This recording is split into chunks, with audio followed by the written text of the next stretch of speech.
Danny, welcome Hiya. back. Welcome back, Danny. How are you? I'm great. All Um, right. So, I saw on Twitter that you just did a keynote address in Finland. Who was the group that you were speaking to? well, it's a bunch of people interested in industrial relations and labor markets, and I've been talking about all this stuff, that I've been doing on consumer confidence and the fear of unemployment. It's pretty Okay. interesting in Europe, and the same thing here. Remember, around the world, consumer confidence has collapsed, Yes. right?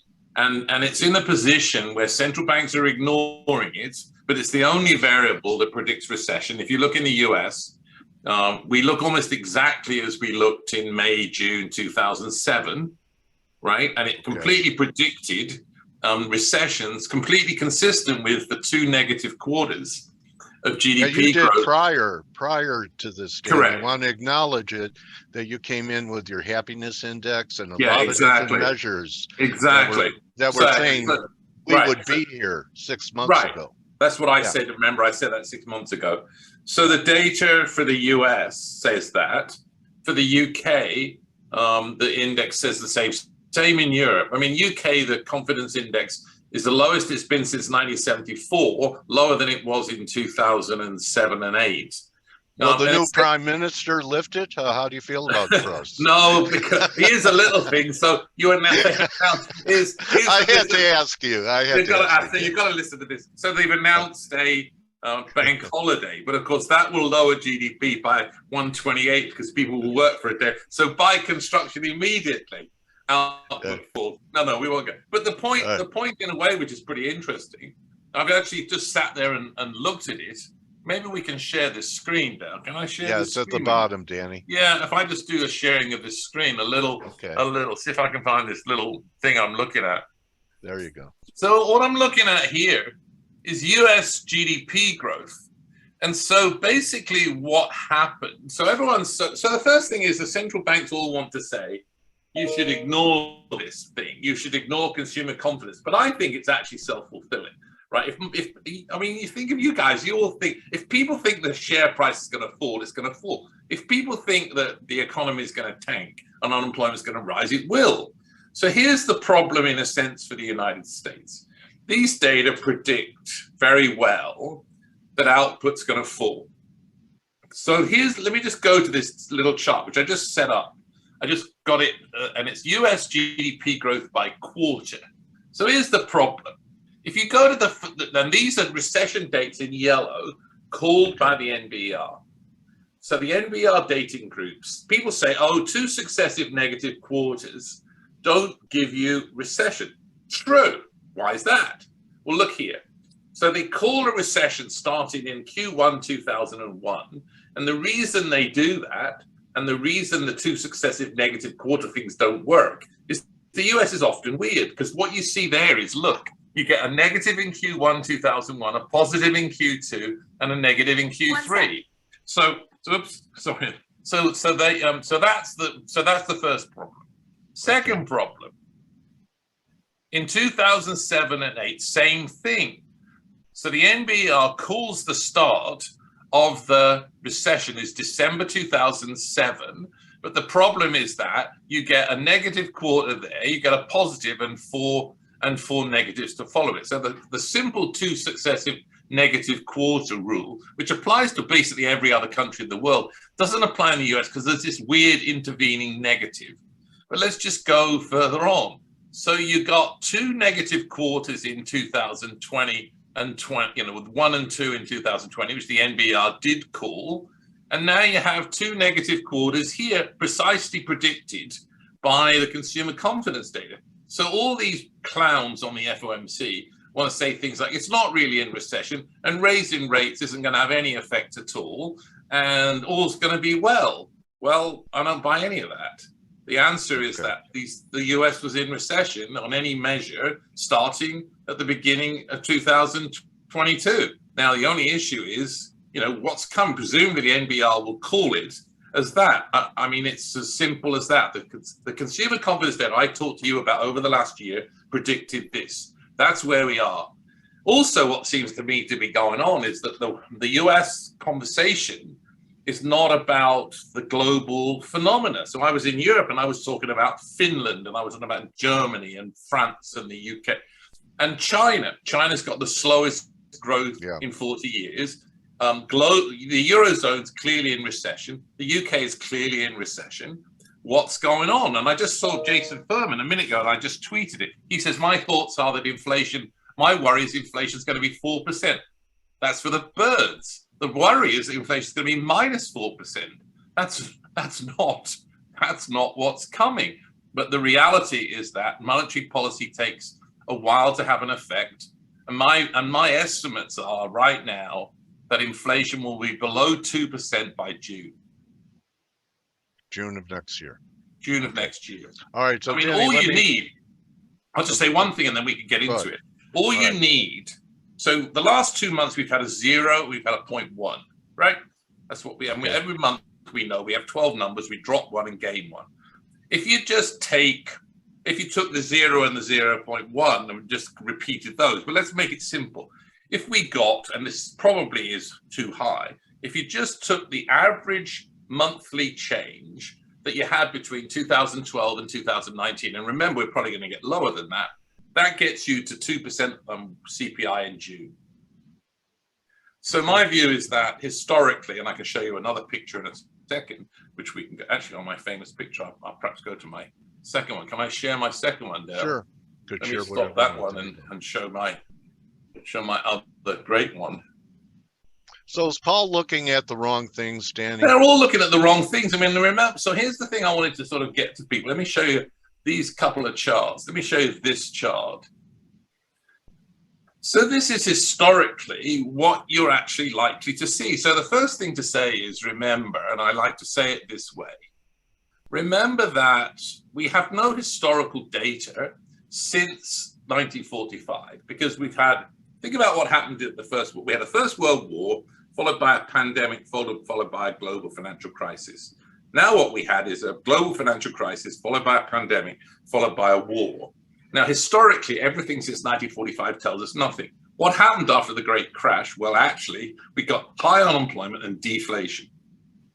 So the question is really, is what historical record is there of what's coming? I think we're in recession.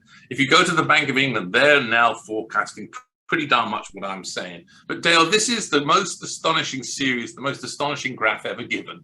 The US can't do this. So this is published by the Bank of England. This is inflation CPI in the UK since the year 1210. It's from 1210 to 2022, right? There's 820 observations. Now, historically, can you rule this out? I mean, just show it. What do you see? Well, you see periods of really high inflation. Okay. But actually, King Richard and the Round Table. Richard, all the Round Table. We're going to get to the Black Death in a minute, mate. I'm going to get to the Black Death. I'm going to go to Mount Tamura. That's amazing. These are levels we haven't seen in right. But if you look here, so if I just say to you, there's nothing happened since 1945 that tells you anything other than look at the consumer confidence data, and we'll get to a second about why the monetary policy guys don't know what they're doing. I used to be one. So what this shows you is that after periods of high inflation, what follows? Well, historically, what follows is deflation, right? That's what follows. Of the 820 years of data from the Bank of England since 1210, 340 have been deflation. There aren't examples that I can see at all where high inflation is followed by pretty high inflation, basically. I mean, we get down here. Hyperinflation, except for Germany. Hyperinflation is followed by hyperdeflation. But the inflation, so at the Black Death. So let's just go back to a pandemic. 2 examples. The Black Death had 3 years of hyperinflation, and then it went to deflation. The Mount Tamura, which is the eruption of the great volcano, meant that European summer was basically a winter. So food prices rose like crazy. There was huge inflation. Next 2 years later, deflation. So I don't think you can rule that out. The MPC is actually now forecasting, we'll see what happens, but its latest forecast has a 55% probability in 2024, inflation is below 1, and a 20% probability it's negative. So this is on the table, and all these people are making it up, saying, oh, I'm worried inflation is going to be 4, based on what? Guessing. I mean, I just tweeted it. This is just guessing. So the right thing to think, and I'll just stop and you can come back to me, but the right thing to think is this. I used to sit on the MPC. Here's what I always used to think. My job is to impact inflation 18 months to 2 years out, right? So I have a set of policies and I make a decision last month and I say, right, I think this is going to generate inflation at 2 years out. So now a new piece of data comes in. Should I respond to it? And I don't understand all these policymakers want to respond to it. The answer is that, well, no, I shouldn't respond to it unless it changes my view from a month ago about what inflation is going to be in 2 years' time. And did I expect to see this? If I did, then I have no effect. But the probability is that whatever these numbers are, whatever the number you got yesterday, inflation is going to be below 2 years out. So what should a member of the FOMC do based upon the data yesterday? Well, unless it was a surprise to them, nothing. They should have worked it out last month. If they didn't get it last month, they were wrong then. But all the expectations, in my view, are that inflation, the problem is that inflation is going to be potentially negative in 18 months. Yeah, I saw a video today that even rents are going down in Phoenix, like a double barrel type recession. Which, Blake, I just thought if you're here, you might want to know that. But anyway, I'm going to say, okay, but I'm here, but I'm listening in. But okay, the rents are going down. I know you're thinking about. Well, I wrote a column in Politico this week on exactly that, and apparently the person I seem to have gotten to, who then wrote about it, was Elon Musk. I wrote a column in Politico. I mean, so I'll just say this, and then let's just get people to come in on this. Okay, let's just try I give an example. 4 years of data, Dale, right? So let's take the index number. In year 0, prices are 100. In year 1, they go to 110. Okay, inflation's 10%. Right. In year 2, it remains at 110. Prices are 10% higher than they were in year 0, and inflation is 0. In year 3, prices go to 105. They're 5% higher than they were in year 0, and that's 4.5% deflation. Okay. That's basically the model we have, and I don't think any of these central bankers the inflation that happened before doesn't go away. It's just right because you have higher prices, but inflation is not price level. The central bank doesn't target price levels. So what you have are falling oil prices, and the market responded, in my view, completely wrongly, because essentially, so think of clothing. You got these tumbling freight costs, tumbling BDIY. You got rents falling, and all of this. So the core numbers like clothing, the clothing price hasn't fallen yet. Well, why not? Because it takes a while for the falling oil price to feed through to falling clothes prices. Because the clothing was brought to the store by the high oil prices that operated 6 weeks ago, right? So I think the market response was ridiculous. All right. Well, he's rationalizing his policy through your specialty. And that's what I really wanted to get to. Yeah, the tight labor market wants to drive unemployment to 5%. And is it possible that he wants the Great Resignation people to come back to work? Because he wants to create pain, and I've said endlessly, the job of the central banker is to not create pain. That's what his job is. And the problem is that I don't think the labor market's tight at all. Okay, I want to hear why. Yeah, so I have a whole series of papers which tells you that you shouldn't look at the unemployment rate. So let's just get all the listeners to think of this. I'm the probably world's expert on this. I spent my early life, I came to Dartmouth to write a thing called the Wage Curve book.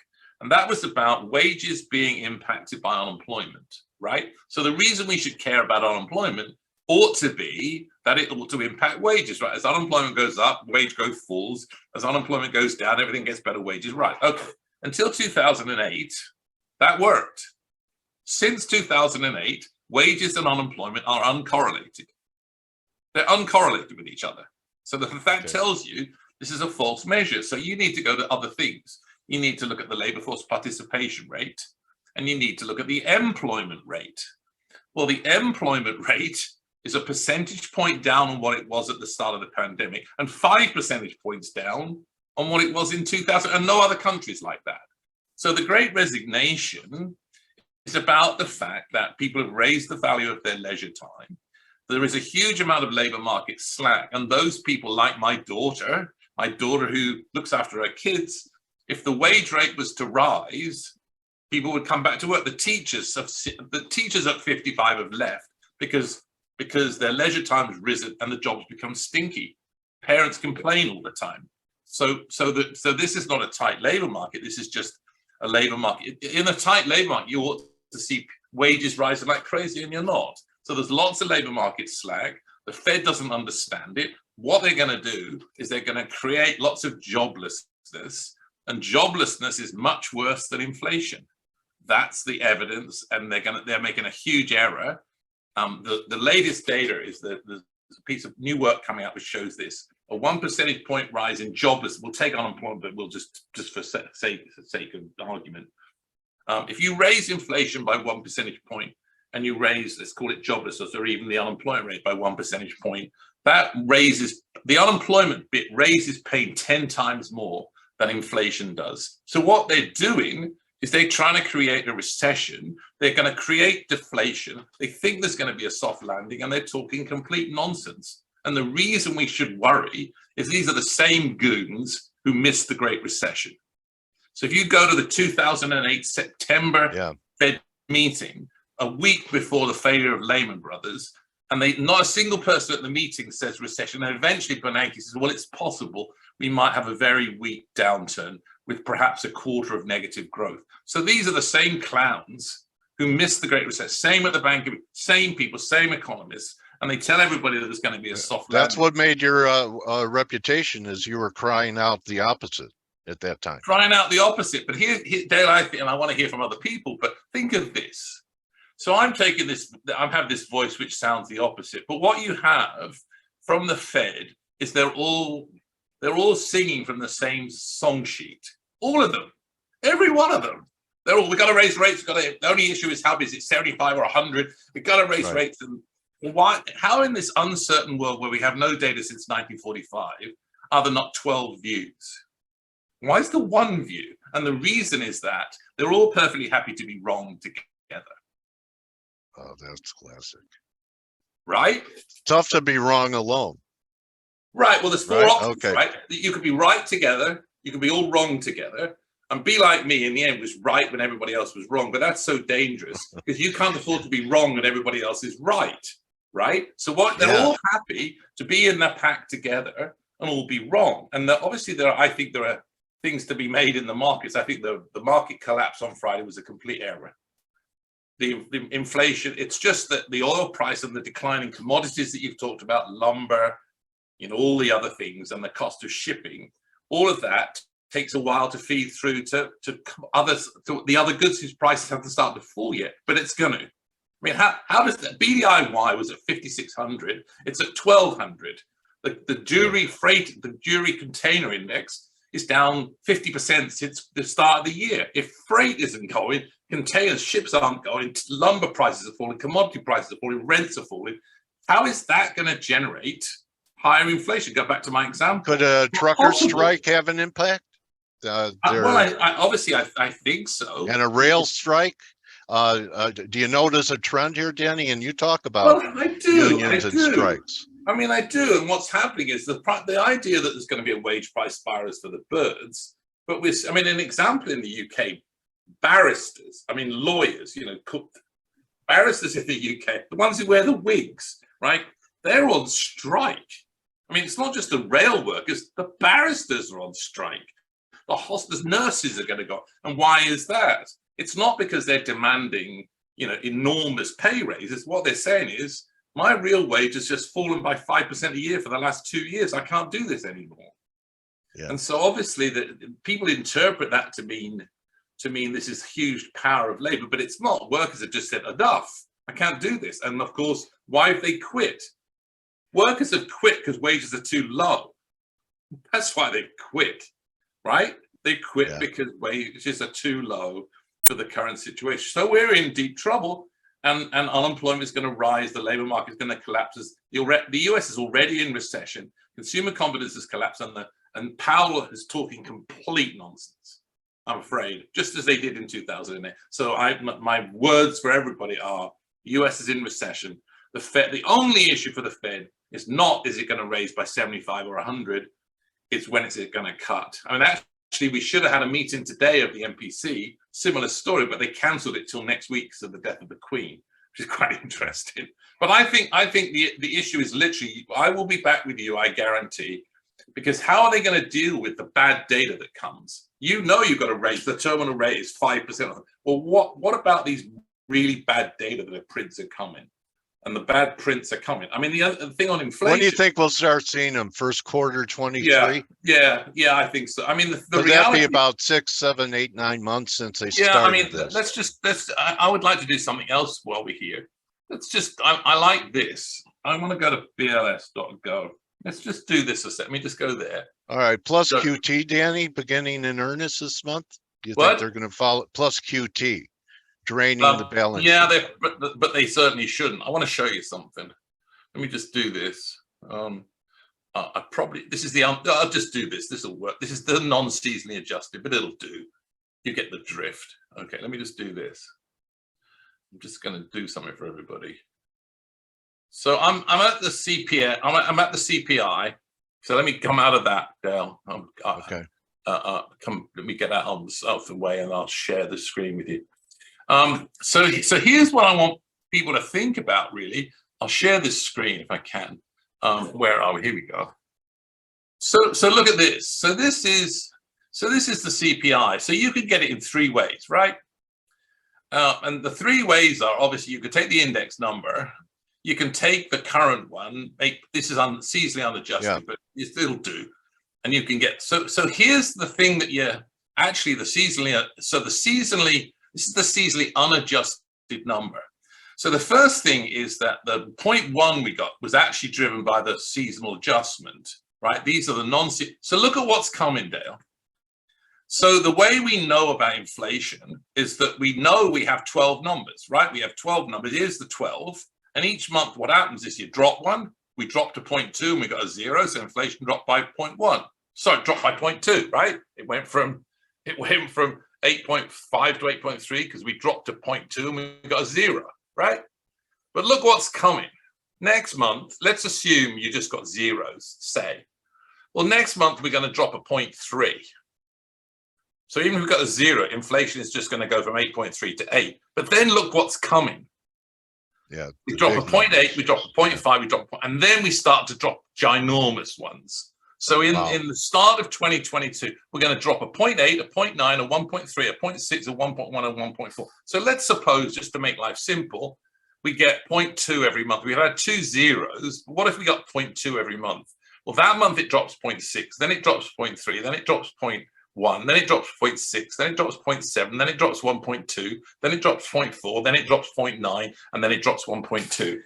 So that's how you get to inflation of below 2. And if you've got numbers like 0 or even a negative because of the falling oil price, then you get inflation at 1 and -1. So Jason Furman says it's going to be 4. How is it going to be? You really think we're going to get 0.8s and 0.9s because the oil prices rise? How the hell does he get that? That's ridiculous. You with what I'm trying to say? Yeah. Right. So why do you think their intention is to wreck the economy? You really think they're completely naive about the impact? I think I want to show you something else as well, Dale, that I did just for you. I think they have in their heads that unions are going to be really powerful, right? Because they have in their heads Volcker, right? So let me show you this. So think about, so are unions powerful? Can you see this chart? Let me try this one. I'll try this one on you. Here's another one. This is, let me just find this one for you. Where am I? I think it's this one. So this is US union membership, right? Can you see this? I'll make it bigger. Yeah, got it. So obviously what we've seen in the last 20 years is that unionization rate is now around 10%. And it's been in decline. But what happened under Volcker? Well, what happened under Volcker was unions got really powerful, right? Yeah. So from 1975, unionization numbers went from 17 million to 21 million Okay, they subsequently declined, but union and around the world, from around the mid 70s, union power got really high, and they were able to negotiate COLA clauses. Yeah, and then Reagan broke them. Yeah, well, in exactly. 82. So you had all this crazy union power growth. Paris riots of 68, all around the world, unionization rates rose, and Thatcher and Reagan and Volcker came in to smash the unions. But where's this? Where they have it in their heads that that's the world we're in. Well, we historically, that's not a world we're in. We've got globalization, unionization rates are in decline. Workers are worried about their jobs. They're worried about, paying for their childcare and all of that. So I don't know. I think it's, why are they doing this? They think this is all going to be a soft landing, but this is nothing more than guessing. This is just wishful guessing. They're hearing echoes from the past that do not line up with what's well said today. Mate. Well, but history does rhyme, but doesn't it may or may not repeat itself. It may not rhyme. Remember what has occurred since 1945 to today that's comparable to what's happened in the last decade. The only thing that's comparable I gave you is what happened between 1914 and 1929, right? So what happened after that? You got deflation. How do you get, with the numbers I showed you, how do you get, Furman said just now in a tweet, and I just, that's the most ridiculous thing I ever heard. How do you get from an inflation of 8 to 4? Because the numbers just drop out. Automatically drop out. So if you anything that you've imagine the commodity prices start to fall, the oil price things drops through, that number gets from 100 to 110 to 105. That's deflation. For it to be 4% inflation, it has to go to 114. How's it going to get to 114? It means there has to be another shock. If another shock comes along, they're right. So I think, why are they doing this, Dale? They're intentionally trying to hurt people. Why? I don't know. Yeah, I don't understand. You would think there's some agenda, and well, where's the dissenting voices, Dale? I mean, in a sense, I don't know. Yeah, but I mean, you guys talk about. I mean, I could certainly come up with a scenario. My scenario is plausible. I mean, here's another thing that's plausible. Look at Japan.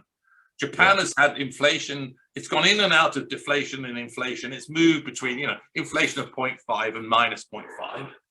So how can you say to Jason Furman, you think it's going to be 4%? How can you rule out that we come like Japan? Can you rule it out? No. No.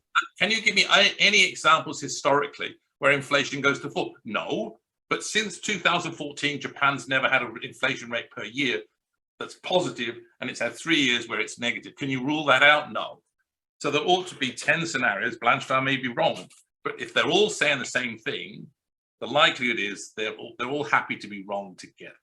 So it's going to be overkill. We haven't felt it yet, and whatever happens now, there's going to be a bust later. Well, they continue on this path. But I agree with that. But don't you think my data, where I showed you the 2 negative quarters, why? How is everybody? I mean, Paul Krugman writes things saying there's not really a recession. You can ignore the 2 negative quarters. Well, go back to my chart. There are no examples. There are no examples actually. So I'll go back to my example I had a minute ago. There are no. So let me just take this. Can you see that chart? I'll come out of it again and show that chart again. I mean, there are no. Someone's saying you can ignore Paul Krugman, Danny. Well, that's probably right. That's perhaps the How about Larry Summers? That's perhaps the story I'm telling you. But look back here. So this is my chart. All you need to look at is in yellow. So since 1991, right? So there we go. I've got since Q2 1991, there have been no cases where there are 2 negative quarters. Let's just say within one of each other. There is not a single case since 1991 where there's been 2 negative quarters that have not been a recession. Never. And my data forecast all of these. So you say there's not a recession, but in every single case since 1991 where this occurred, it's a recession, and you are going to say there isn't one? I mean, come on, guys. Yeah. Okay. Well, Danny, you know what? I want to thank you for being here. You know what you do? What? You take the con out of confidence. Well, there was always the word econometrics, and somebody used to say, "Who put the con in econometrics?" Yeah, but you take the con. You take the con away. But Dale, the way I think you and I, we like to talk to one another, I just say, well, I may be wrong, But my view at least is plausible. I've shown you the real data. Here it is. Japan looks just like this. Historically, I gave you the data. And where's the evidence consistent with, say, what Jason Furman? None. Guessing. There is none. What consistent with what Powell says it's going to be a soft landing. Based on what evidence? Yeah. Nothing. Look, Danny, we're all wrong once in a while. Okay. But it's not being wrong all the time. There's a big difference. So, there's money to be made, but there's money to be made because if you work out that these guys are clueless, then the outcome is something that you can short and bet on, right? Yeah. The Bears love you today, Danny. Of course. So I know you're fishing. Don't let those bears get your catch. Those whoppers you pull out of the water. Alligators. No, it's actually the dolphins and the sharks where I go. All right. So yeah, the dolphins and the sharks is the story for today. Bye, buddy. All right, Danny. Thanks for edifying all of us today. Good. Appreciate it, man. Yes, sir. All right, Danny Blanchflower, everyone. Follow him at D_Blanchflower. And really very nice interview. We are in a recession. Quote, Danny Blanchflower, if you want me to summarize it. And you could join the team in 12 minutes for the morning edge. Good luck in the markets today, everyone. And don't just count your pips, count your blessings. Adios. Hey traders, this is Blake Morrow with ForexAnalytix. Thanks for stopping by our YouTube channel. Don't forget to like these videos, share them, and subscribe to our channel so you don't miss any of the content that we provide here for free. Thanks for stopping by. I'll see you in the next video.